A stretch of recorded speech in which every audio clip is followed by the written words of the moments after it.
Good afternoon, everybody. Welcome to this session on building a dRTP training catalogue. It also has this less than concise subtitle that I've put on there, along with a very long list of people who have been fantastic in contributing their time to help us in planning and organising this session from 7 different institutions. I'm going to give you a little bit of an introduction. So I'm Jeremy Cohen. I'm a research fellow in the Department of Computing and Director of Research Software Engineering Strategy at Imperial.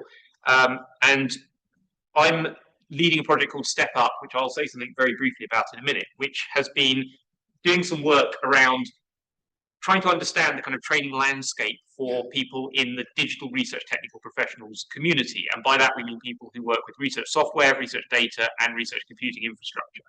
And as part of that work, we have been developing what we're calling a training catalogue, which we're really keen to develop into a community resource. So this is in part a session where we want to kind of tell you about what we've been doing, but then we also want to get your input to understand how what we've been doing can be helpful to the community. And it's a great opportunity, hopefully, for all of us here to be able to contribute into that process.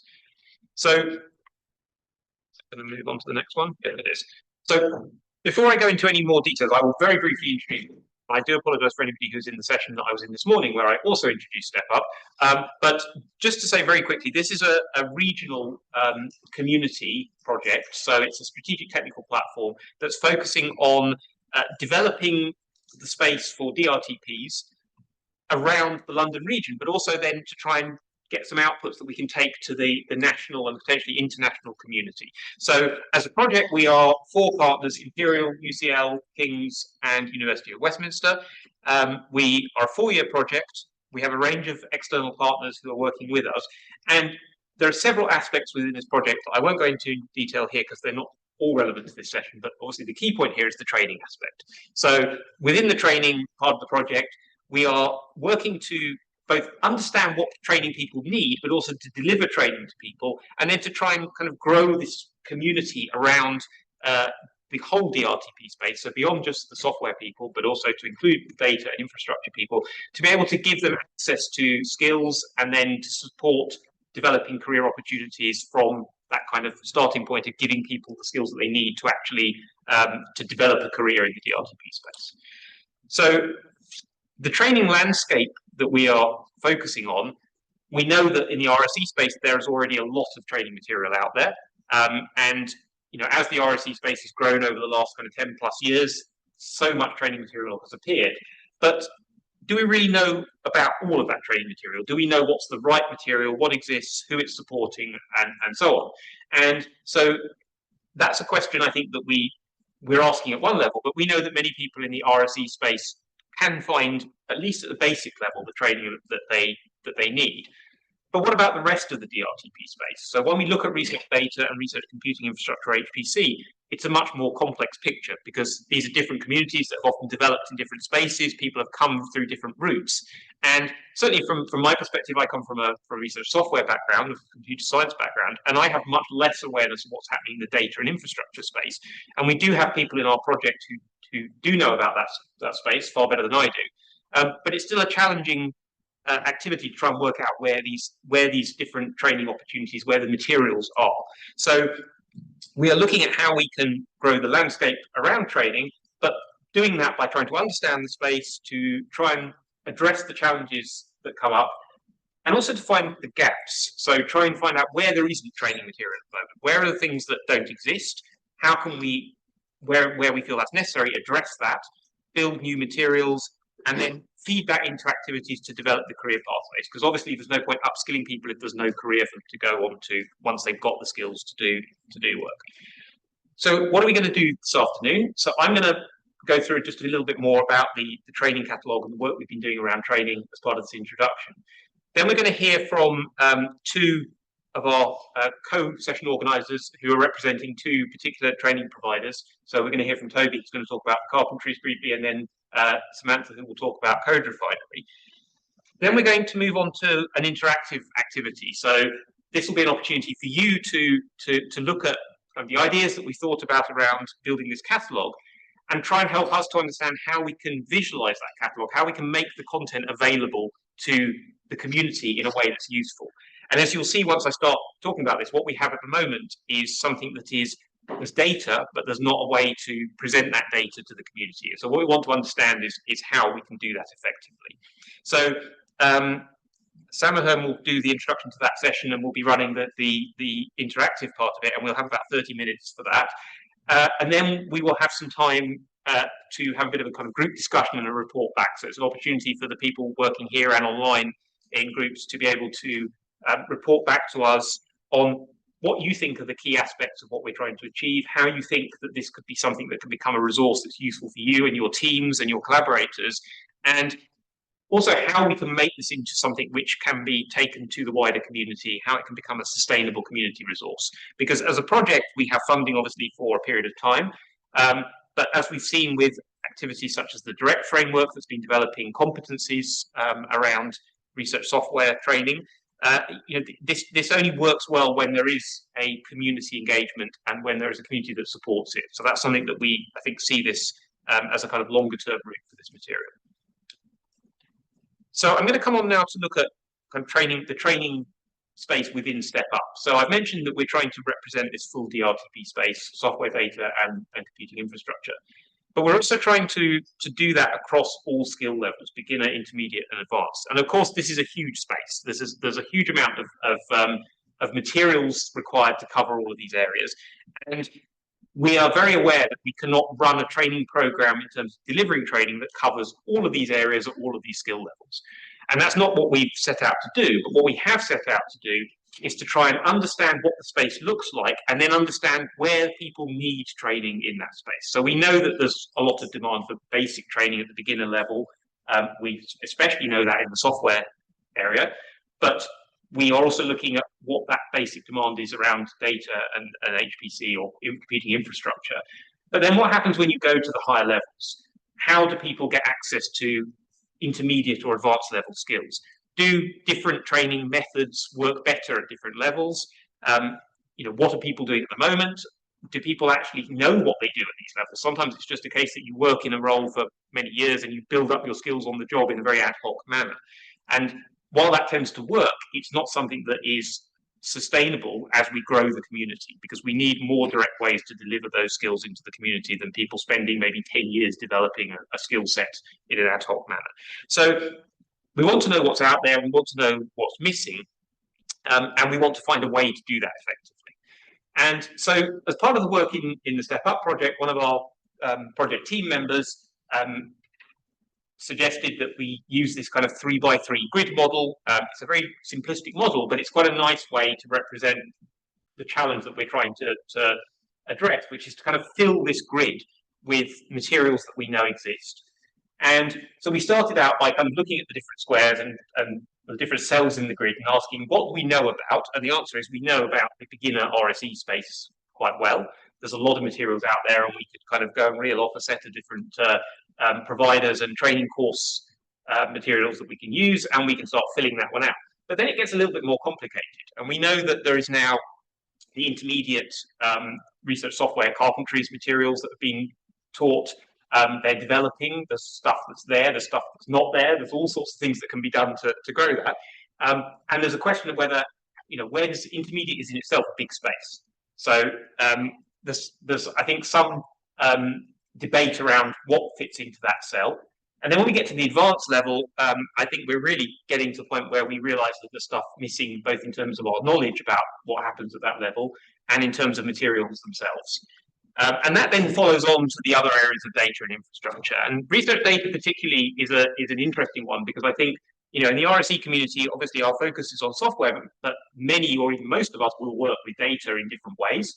And many of us will work with computing infrastructure, with HPC, with GPU servers and whatever, to try and do AI training and all these other different things that we might do. And there's a lot of skills that get mixed up across this space. So there's a really big challenge in how do we present the space to people in a coherent and organized manner that is useful to them. And that's what I think we feel we don't know the answer to. So we are focusing particularly on existing open source materials. We want to know what's out there that's open.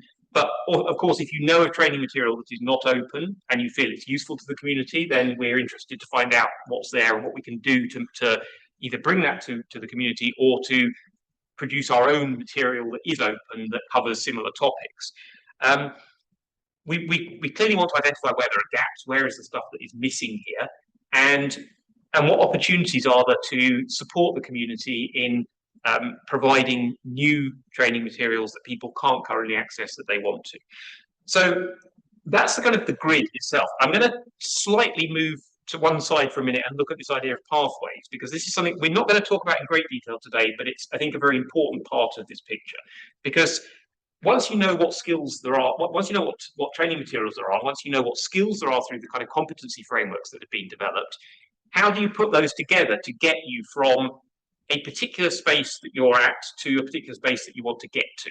So, you know, if you are somebody who has just started out as an RSE and you've done some basic training and maybe you've been coding as a researcher for a couple of years and you've got some basic coding knowledge, but you want to progress in a career as an RSE, how do you develop skills to take you through that path? What does that path even look like? And we did some work as part of another project that I've been involved in, Universe HPC, looking specifically at training pathways. That picture there is extremely small and very difficult to read, but if you go to use that QR code, it should take you to a PDF of that, and you can zoom in and kind of see what's on there in more detail. What we did here was we were working with a range of different groups under this Universe HPC project to try and understand what the pathways look like. You know, what pathways have people taken to get to their current role? And so we did that by, so my colleague, Veronica Fillinger at EPCC in Edinburgh, developed this exercise sheet. And we ran this at a number of different conferences. This particular one is the version we ran at ISC in Hamburg last year. And what we asked people to do was to say where they're starting from in their career, and that may be that they started from coming out of a master's or a PhD in a particular subject, and where they have either ended up or want to end up. And that might be as an HPC engineer, or it might be as an advanced data scientist, or any other number of things that you can think about. The focus here, because it was ISC, was actually more on the HPC space, because that is a supercomputing conference. But what we then asked them to do was, from the starting point that they've put at the top left to the place that they were aiming for at the bottom right, to try and draw the path that they took in terms of the skills that they learned along the way to get to the end. And I think we knew that from thinking about this and discussing it, that these paths are not linear.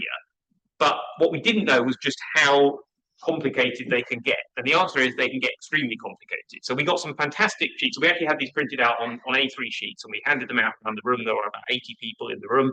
And people sat there for sort of 25 minutes drawing out these pathways. And we had all sorts of complex kind of loops and rerouting and all sorts of different things. And what we got back was something which was so much more complicated than what we'd envisaged, that we actually really don't know how to process it. And we're still trying to work out how to do that. And I think that showed us that, you know, it's all very well knowing that there's materials out there, but actually there's a whole lot more complexity in that. And that's why we're really interested to work with you today to think about how we can visualize the materials that we've got in a way that is actually useful to the community. So as I say, this is not something that is the kind of focus of today, but I wanted to highlight that because I think it's a really important part of this whole space around the skills and the development of skills. And do feel free to use the materials there if that's useful to you in any other workshops that you are involved in. And the other thing, just to highlight at the bottom there, and I guess Sam may be able to say some more about this shortly, is this kind of mapping of the catalogue or the materials that we are looking at capturing in our catalogue to competency frameworks. So what we see here is a set of skills on this sheet. And there are a range of different ways that those skills map to actual training materials. So we've looked a little bit at that, and Sam and colleagues at UCL have been doing some work on that, and we will say a little bit more as part of the process there. So that's kind of the end of my introduction. What we're going to do, as I say, is to really look at how we can use this resource effectively, how we can develop this resource. We have some materials in there already from the work that we've done to try and build this initial version of the catalogue. But we're also very keen to capture more content as well. So if you do have content you want to add that isn't already in there, you're very welcome to suggest content to add. There is a link in the session information page that has a link to the form where you can add content. But the main task, as I say, for today is how we visualize the content. And so we'll be coming on to talk a little bit more about that very shortly.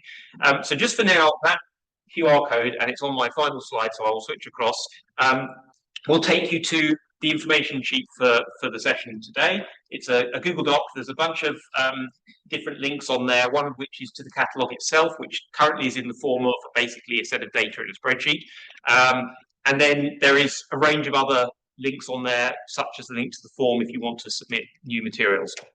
So there are also links in Slack. So I created a BOF dRTP training session Slack channel, and there are links to that session document and the activity overview and the training catalogue in Slack. Yes, thank you.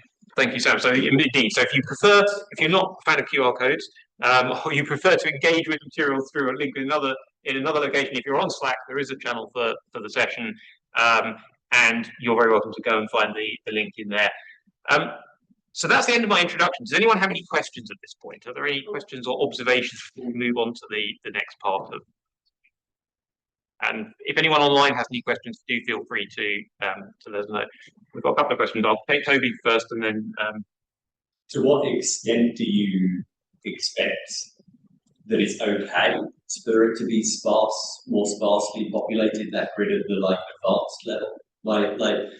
Yeah. Or perhaps I could ask my question from the opposite direction, which is how do you define what counts as training material for this exercise?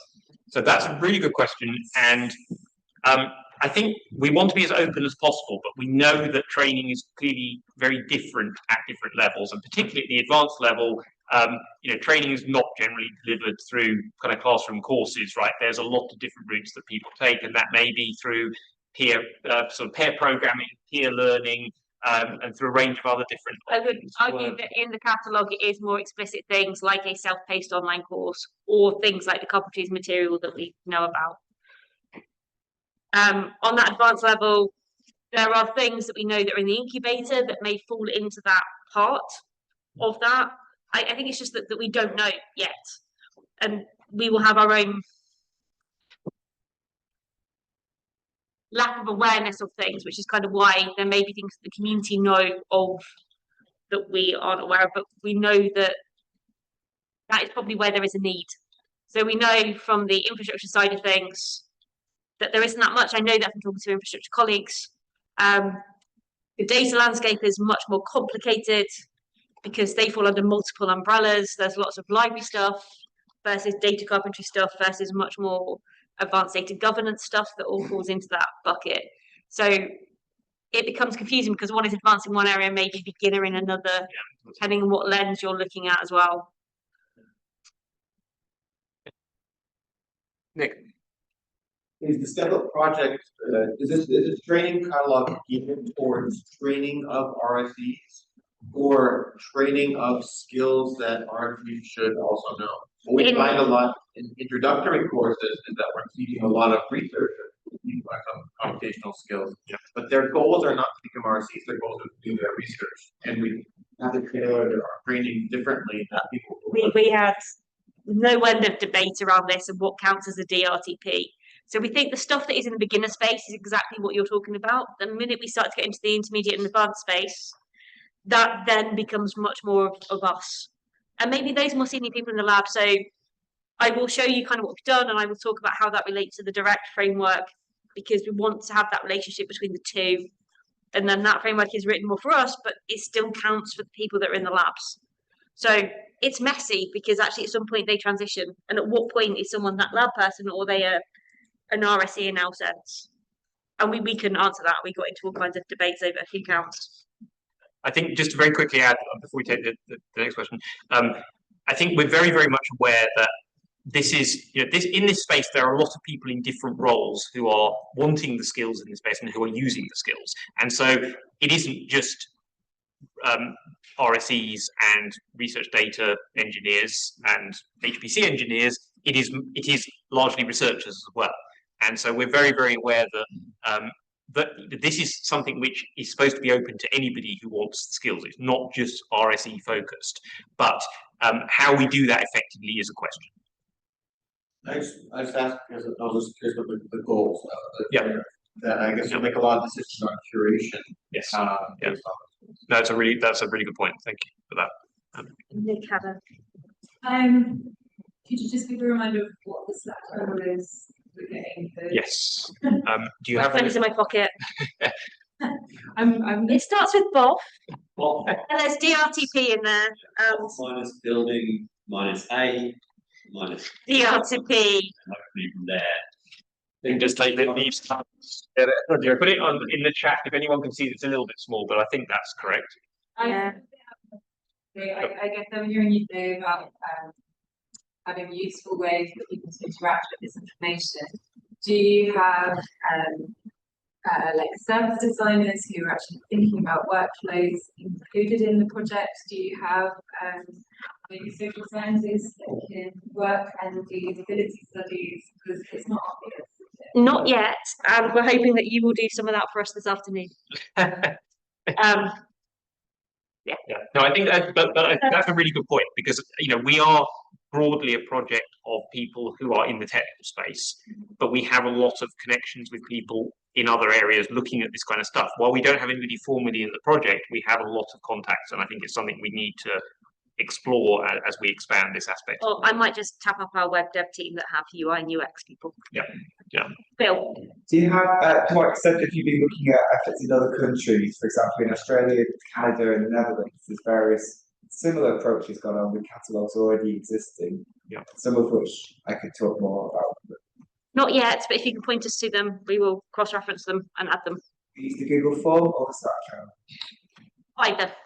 Yeah, feel free to put them. I mean, the Google form would be good because that's probably easier for us to kind of consume the content from there in the format that we've asked for it in the form. But yeah, whatever works for you is fine. Amanda. I'm not sure if we are in discussion mode, but just in Phil's point, if you meant about like ARDs can kind of like the communities we sort of know, or if like you're talking about a completely different thing, then that's not relevant. But if it's ARDC and all the existing frameworks, then I guess connects to again direct in the sense that we have looked at all of that. So We are going to get to that in a bit. Yeah. I'm very aware we probably need to drop to the lightning talks. Yeah. Okay. Right. So thank you very much, everybody. We will now move on to our lightning talks, and we have two lightning talks. One is from Toby. Toby Hodges is going to talk to us about carpentries. I think we have Toby up first. I don't know. I haven't got any slides from Toby. I'm gonna. Then just. You're going to wing it. Okay, right. Well, feel free. So Toby will talk to us about carpentries, and then Samantha is going to talk to us about code refinery. Hi everybody, I'm Toby. I'm Director of Curriculum with the Carpentries.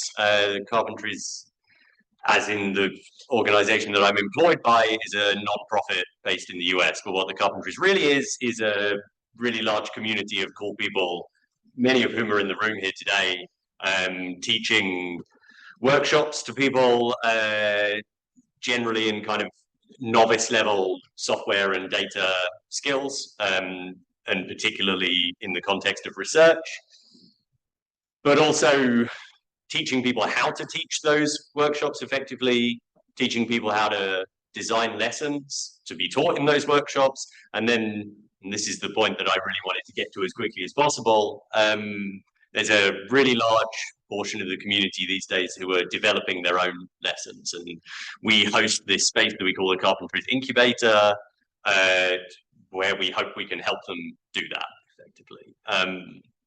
I don't have slides, but I wanted to get as quickly as I could to the part of what the Carpentries community is doing that I think is most relevant to what we want to do here today, and also where I think what we're trying to do here today could be most helpful to that Carpentries community as well. So I've got this other like bigger, which I can't show you, but if you're really interested, you come see it on my laptop. But it shows like the growth of the lessons in the carpentries kind of ecosystem over the years. And at this point, the kind of key takeaway is there's almost 200 lessons now in this carpentries incubator space. So these are lessons that are owned by the community members. They don't belong to the carpentries in any sense. We host them as projects. And so a lot of those lessons are, I guess you could describe the target audience of those lessons as RSEs a lot of the time, or some other kind of like digital research technical professional. I've still not got used to saying those words in that order that quickly. And you know what our current solution is to list all of those lessons in an enormous, at least paginated, but enormous table on our website, which isn't great. It's searchable and like orderable and stuff, but even so, once you get to like a catalog that's that size, it's pretty unwieldy to navigate. And so I do recommend that you navigate it. There's lots of really cool things in there. Right at the top of it, amazingly, for Matthew over there, is the lesson that his poster is on, which also Jeremy mentioned earlier. It's titled Intermediate Research Software Development Skills, and then Python in brackets. But really, it's funny because I think that belongs in the novice sector of your grid, because it's sort of for novice RSEs, I think. But, you know, that's, again, we're probably going to get into these kinds of debates today, which is going to be amusing for everybody. But where I think this can be helpful then is, you know, if we can really map this stuff out, and especially if we can get to the point where we've got these kinds of pathways, and especially if we can do that across different projects and different catalogs that are out there, I think we can solve this problem a little bit better for like helping people more easily find the things that they're looking for and become aware of the things they didn't even know that they should look for. Right. Anyway, if you want to get involved with this in any way, then please do talk to me some more. I'm going to leave it at that because I don't know how long you wanted to give me, but this already feels long enough. So thank you for listening, and over to And I would say that Sam or the other.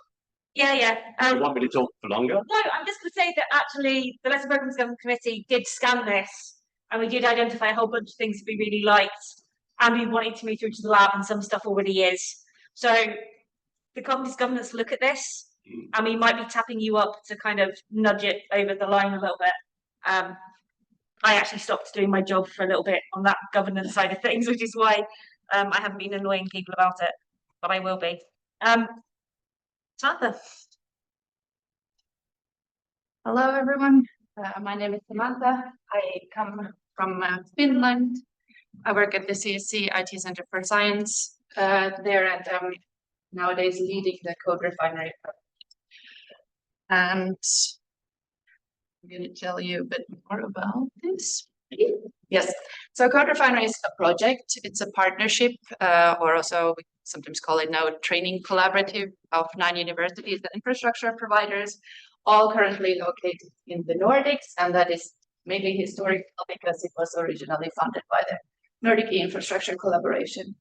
Nowadays we have about 20 people working in the project, all provided in kind by these organizations, and we try to also work with the broader community. So I also invite you to join us if you're interested in these topics. We have a website where all of our activities are linked, and the training materials that I will show you a bit more about after. And yeah, these are all the partners. And since 2016, the project has existed in one or another shape. What we do is basically currently 2 large online workshops to teach practical tools and techniques for researchers who code. So quite similar to what was also discussed already earlier. Like there's many similar efforts in that area, also some listed here. What we focus on is the integration of the things that we teach into this general daily life of a researcher. We have reusable teaching materials on that topic, and we are also very keen on developing the course delivery format further. So currently we are, for example, streaming those workshops, and then we have local classrooms in different locations where people can learn together. And then we are also the open community for any RSEs and research support enthusiasts. And where we see the Code Refinery also linking to the grid that we'll be talking about, like from researcher perspective, like you have the basics, data science programming, and so on. After you learned how to program, you would go to Code Refinery workshop or any of the similar workshops, and then you can move on to more high performance computing, more in-depth training. And our lesson materials are freely available, all CC BY, on the topics listed here. So starting from version control, going to write beautiful documentation without knowing any HTML, using Jupyter notebooks in research, automated testing, modular code development, and so on. And we had now approximately 11 online and 29 in-person workshops that we developed these materials. There were a lot of people involved in the development, and we also got a lot of feedback during those times from the people we teach there, which all goes into there. And then I thought to just briefly show you where we are currently with regard to FAIR training materials. And I use this set up from the Elixir community about 10 simple rules for making your training materials fair, and looked a little bit into really where are we right now. It was quite an interesting dive into it. So we are sharing our lesson materials on GitHub. That's great. Then describing it properly. So we have these citation CFF files where we list the authors and the topic and so on, but we are actually not having any machine readable kind of full metadata files, which is something that I think we should be working on to also connect better to other initiatives and other training programs. We fairly recently managed to put our lessons up on Zenodo. We don't have them in any register online currently because, well, it has not come up yet, so to say. We have the materials are open and reusable. We are using Markdown, Sphinx, and GitHub Pages for delivery of the training materials. And as mentioned, they're all under CC BY, and we have some instructor notes so that people that find the materials also like know what's the reasoning behind why there are some exercises the way they are, or why we teach things the way they are presented in those lessons. And then we do welcome contributions. It's a bit messy at the moment. The best way to get in contact about that is via our chat. But yeah, we should probably also look into adding contributing files to the repositories. And keeping the materials up to date is also a quite interesting topic in our community. Right now, it's before every workshops, the instructors go through and see that everything still works. Some instructors are more into that and like really put a lot of effort in updating the lesson materials, and others are more like, it's great as it is, let's leave it. Let's not rock the boat. This actually, I now think it should be maybe a bit further towards beginners, because as mentioned, like from the researcher perspective, it's maybe more in intermediate level. But then when we look at research software, it's like for the basics, most of the topics. Maybe automated testing goes more into the intermediate level. But yeah, that's where we thought that Code Refinery materials might be located in this grid. And very happy to connect and discuss. Please catch me on the hallway or write me an email if you have any questions or want to join or just observe a workshop or something like that. Thank you.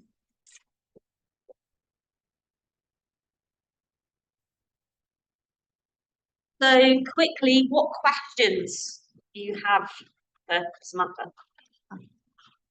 Or we can discuss as we're doing, maybe. Yep, we've got 2 minutes, so very quick questions. Yeah.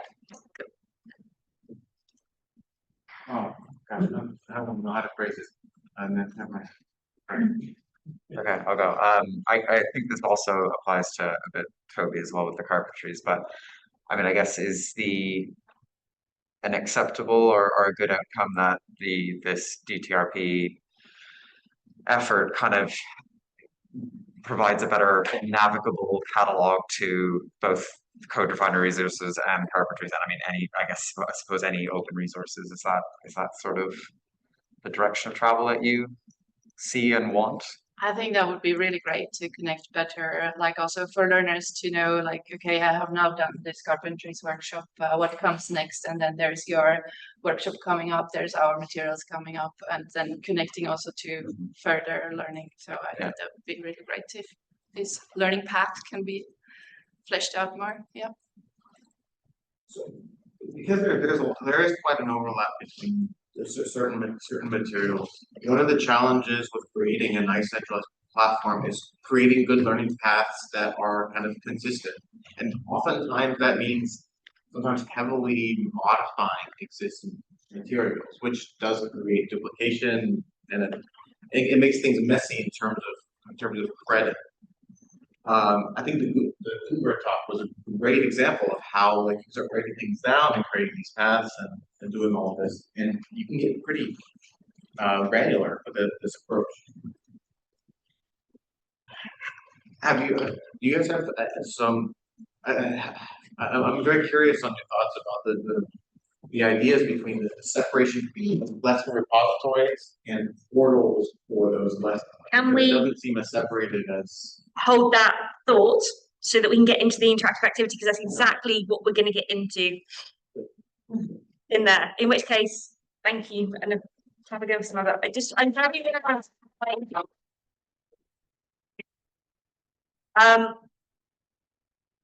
Fabulous. Jeremy. You okay? I am perfectly fine. I was wondering why you were walking this way. No, I was coming to check on my. No, well, I'll leave it with you. I was just going to say there's a drive folder for people to put stuff in.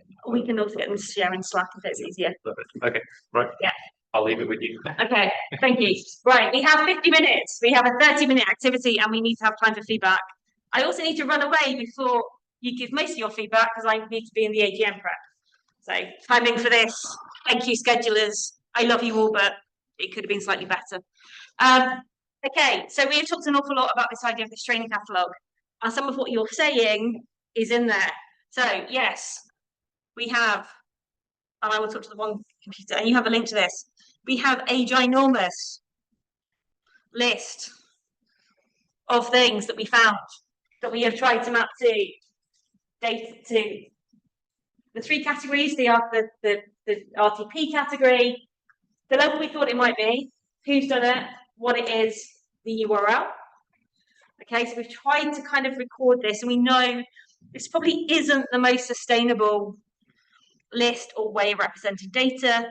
And we've tried to say whether this is, now we all know that this definition is interesting. In terms of open source, is it open source in that definition, or is it open as in it's freely available to use? I need to clarify with my data steward friends quite which definition they were on. On your question, Nick, we have tried to pull out some of the key learning outcomes, which may make that matching across courses a little bit easier. Okay, so certainly some of this has been done. And we haven't got very far, but we have been trying to go, okay, so there are this competency frameworks, we know this direct framework, we know these are these things. And we've tried to kind of go, okay, so maybe it's beginner and this is the course. Okay, so it's kind of what we had before, but we've tried to kind of go the opposite way. I said we haven't got very far. It's probably not the best way, but we've taken everything in the direct framework, not the 5 levels, because we don't know. And I think there needs to be something around a description for a level 1, 2, 3, 4, and 5 is in direct to properly map them. But we're kind of going, well, actually, the SQL stuff is probably in there to start with, and then there may be some more advanced things. So this, as is, for you as a community, It's probably not the most user-friendly document in the world, but it is an incredibly useful document to kind of get an idea of what is and isn't existing, and no doubt we have missed things, which is why we'd like some more information. So, given we have this massive spreadsheet and we're continuing to add to it, how can we most effectively display that data to you in a way that's useful? How do we not lose that nuance in it? Because we know, certainly within people's journeys, it's wibbly wobbly. We know that there are multiple levels within direct framework in there. And also, how would you like to kind of interact with this information? Okay. So obviously a spreadsheet that you go and look at probably isn't the most user-friendly thing. How else might you want to do that? I know some of you might have been in the direct framework training yesterday. Is there something around there that we might be able to do? So your task for the next 30 minutes, and we might be able to get the online people in a breakout room to do this possibly, is we would like you to work in small groups to think about how we can present this information back to you in a way that is friendly. Okay, so we have this massive table of stuff that we can add to. Do you want it to come through like a competency framework? Would you like it through some kind of topic and difficulty level? Or do you think we need to add some extra information to it? So you can create a wireframe of what you think it might look like, maybe a flowchart of how you like to navigate it. Do you have questions for us around how you think we might better approach this? And you can either do this on paper, we have pens, or you can do something digitally. Just a clarification question. Are you asking how you people use the catalog to train? Well, materials that the catalog tries links to, or just to get an overall list of the skill levels? Right. So we have a list of training. If you were looking for training for yourself or for your team, what format would that be most useful to you in? I'm guessing the massive spreadsheet we've got probably isn't the most useful because you may not be specifically looking for X, Y, and Z. So what direction might you come at it? So maybe you come through the direct framework, you look at those competencies. It may be that you're kind of going, oh, actually, I want something a bit more complicated or something specific. What are those kind of options of doing it? Or even just how could we make the spreadsheet a bit nicer that's a bit more user-friendly? Thank you very much, everybody. We're going to go around the room and just do very quick reporting back. So I can either pick a group, or if somebody would like to volunteer to go first, then please do. Otherwise, I'm going to kind of go anti-clockwise for some reason. I'm not quite sure why, and that means starting over here. So I don't know whether somebody would like to report from the group here. Yeah. Bear with me, we have a lot of bullet points. Right, that's good. Well, a summary is fine. So I mean, if you've got stuff that you can put into anything you've got there that you want to put into the drive. So we've got the Google Drive folder. Hopefully everybody can access that. But yeah, feel free to give us a summary so that we can all. Yeah, I won't just read them all out. Yeah. I guess we discussed a little bit like what are the different types of resources and the ways of representing them. So, for example, differentiating between nodes in a curriculum. So, like learning pathways, I think there are different words for specific things versus kind of standalone. So, the sort of curriculum learning pathways might need to have consistent tools, way of writing, they build on each other in a kind of in a linear way. And that suits certain learners in certain contexts, but maybe other people it's still valuable to have like standalone tutorials that go into maybe an advanced topic. Yeah. Written by someone who just like by contributor who has no interest in standardizing their tutorial with anything else. That's both valuable. Additionally, so some people might just want to have a bunch of recipe book of stuff that they can just kind of like grab, modify, test, play with themselves. So making space for different types of resources in the same kind of interface is difficult. We discussed like turning the spreadsheet into a website, adding meaningful tags and metadata such as prerequisites. We discussed the possibility of making it into a kind of network graph that you can explore a bit more interactively. Let me just quickly.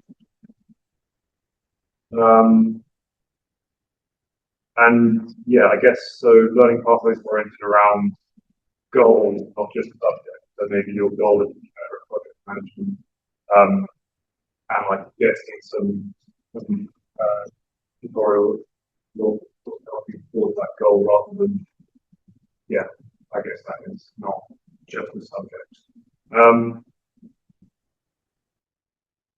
Yeah, no, I think I'll probably do it, and I'll put the rest of it. Fantastic. Okay, no, that's great. Thank you. A lot of ideas there, and certainly, lots of things to think about in terms of how we can represent this. Thank you very much. We'll come on to this group. Who would like to? We talked about these sort of things, and also like start to talk about like what of all the other learning platforms that are out there, like what ones that we can do well in this, like how like things like Coursera and stuff, how do they recommend all of their courses? Could we build something similar? Can you throw AI in it and make it tag all of these with nice data? So we want to get with the proper aggregated. But once you have those tags, could you then build a recommendation with as soon as someone goes on and has a little like tell it that you're this job profile at this level, it can give you a recommended learning path and then get users feedback to say like actually this one isn't relevant to this job, stop recommending it to people who are in this particular profession. It's a bit more difficult because obviously Coursera has all of their courses in the same format and all of their users are logged in, so they can track their paths very nicely and see how many seconds they spend watching each video and things, whereas we just have to ask people to tell us. Right. But that might help. We've got to explore a couple of other ways that we've seen of doing these kind of things. We talked a lot about trying to link courses and their prerequisites. So rather than going forwards and saying like if you're a beginner, go from here to here to here, but instead like starting from a skill or a thing you want to be better at and working backwards. Going if you want to be able to do data analysis in Python, first learn this tree of backwards dependencies, and then you can. It's not telling you you're a beginner or you're intermediate. It's just telling you have you done this course? Have you got this good? And then we talked a bit about the difference of like specialists versus generalists and how hard that can be in the digital technology space. And like we need people to be generalists, but it's a lot easier to be a specialist because you have a defined boundary of knowledge and spend more time on it and feel more confident in it. Yeah. Rating instead of novice to expert, what's your confidence? That's a different way of thinking about it. That's an interesting one. Yeah. Okay, that's a good point. Yes. Okay. Great. No, that's a set of really useful points. Very, very keen to have those represented, like as with the other point made into the drive. So thank you for that. I think. Right. Okay. Let's come on to the group here at the back next. Who's gonna?